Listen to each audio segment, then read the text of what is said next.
What's going on, guys? Summer World from Summer One World Production here, and I'm back with another nostalgia road trip video. It's been the best I've done one of these videos, but yeah, I'm back. I'm planning to do more of these videos in the new year, so I hope you enjoy. I really enjoy talking about these shows and movies that I really loved growing up and loved talking about. So I have a lot more ideas for these videos on the road. So stay tuned for that coming your way very soon. I believe this is episode 19 I filmed this, which is insane, but I forgot to talk about another Nickelodeon show that I absolutely adore, that I actually looked back on fondly recently, for better or for worse, most because we don't know the controversy behind the show, and that is Ned's Declassified School Survivor Guide. Results may vary. Which, you guys don't know this show, this was a sitcom that aired around 2004, 2007 on Nickelodeon. And like a lot of all the Nickelodeon shows, I watched the show religiously growing up. I watched lots of episodes religiously. And I do look back very fondly, honestly. Like, you guys know this show is called, based on the three characters, Ned Bigby, Jeff Losey, and Simon Nelson Cook. I did navigate through the years of middle school. And all the ups and the ups and all the downs. And for us here, basically, it's when Ned has a number of tips for his survival guide and uses to help himself and other classmates, and basically give tips of what to do with certain subjects and certain aspects of school and just life in general. And leads to very different topics like, stress, popularity, tryouts, seating, like all different school-related stuff. And also, the best thing about the show is that a lot of tips actually are very helpful, actually, and actually can be very effective, actually, if you're someone that was middle school and has a hard time figuring out what to do. Like, a lot of these things actually can prove to be very helpful, actually. Like, it's definitely one of the shows I think honestly ages better the more it goes along. And I remember this show this is a show that I watched religiously growing up, like I mentioned earlier. And I recently watched a few episodes, and yeah, it's still very well. I think a lot of that is also thanks to the characters itself. Honestly, like, also got Devin Witchheiser, Elizabeth Shaw, Dan and Curtis Lee, who all have incredible chemistry with each other and all agree back and forth with each other. Very distinct characters and characteristics that you just can help but laugh and smile whenever on screen. And again, like with most old school Nickelodeon shows, but again, like with old school Nickelodeon shows, it's always the supporting characters that always steal the show. So, of course, my favorite is Gordy, played by Darren Norris. Like, Darren Norris is an incredibly amazing actor. As long as you do well with voice acting, you do well with also doing like very physical comedy and all that stuff.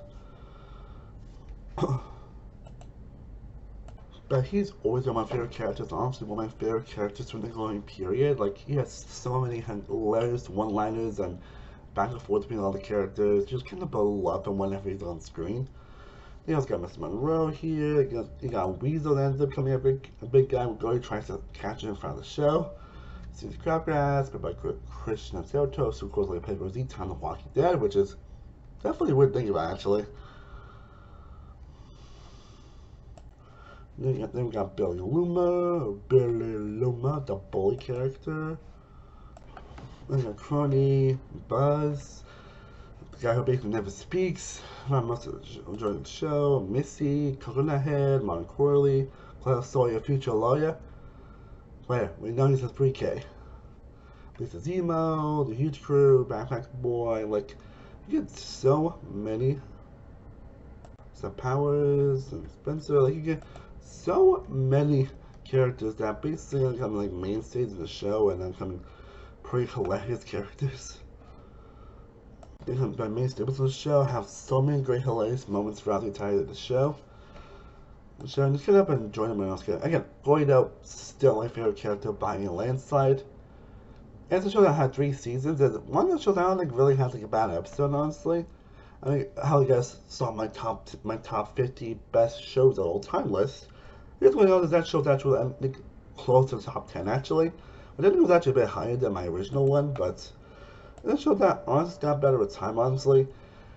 And it's a show that is hilarious, charming, has a many great moments, and one I can always see myself come back to. Even though, and of course we should talk about the elephant in the room here with the podcast. As you know, you guys don't know, basically the 3 really trying to actually get the show rebooted, honestly. as they, oh, it's an obvious reboot. It's an obvious ticket too. Like, why is the show reboot? That's all they always talk about. And what I remember joining the podcast at first, I think the more I went along and the more they revealed certain aspects of the show, like, really? Really? And honestly, that made me even less incentive for a reboot, honestly. I don't think I really, I don't think I really wanted a reboot of the show, honestly. I don't see like, as much as Devil Wood kind of claims the show wanted a reboot, I don't think I see any point with it, honestly. I don't see what else do you actually do, honestly. At least nowadays, honestly. Like, if it was an after show, probably, but nope. But yeah, I might as well mention that, but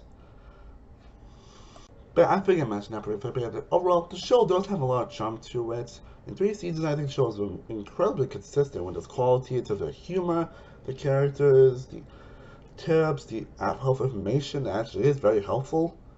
There are so many moments that like still add on the end of my brain, and so many quirks and characters that are also on the end of my brain. Again, like a lot of those shows, I watch the show consistently growing up. Like if Amazon, I would watch it, and I would quote a lot of the episodes so often, it's insane.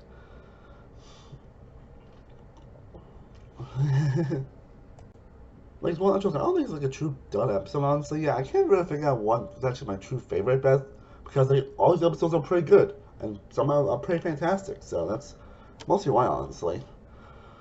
I think it's directed pretty well, and some aspects actually still hold up pretty well almost 20 years later. That's just insane. It's not 20 years the show came out. I am feeling old right now. And again, it's a show that's very consistent, hilarious. So many laugh out loud moments.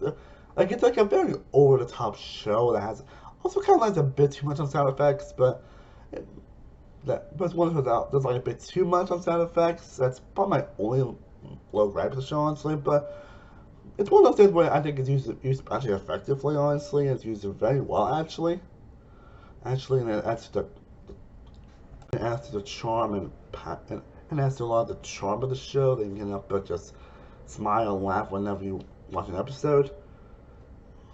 In fact, I really do add actually lots of the humor and the tone of the show, which is obviously which is also what Scott Fellows did actually when he did Big Time Rush. I believe he.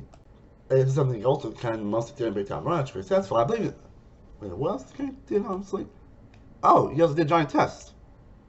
I've been not sure I should do a video on Giant Test, because I've been watching that show so often, honestly, but yeah. Yeah. But he's the one director that relies a lot more on like sound effects and all that stuff. Since I did that, actually add a lot to the humor, and I smiled a lot and laughed throughout most of these episodes.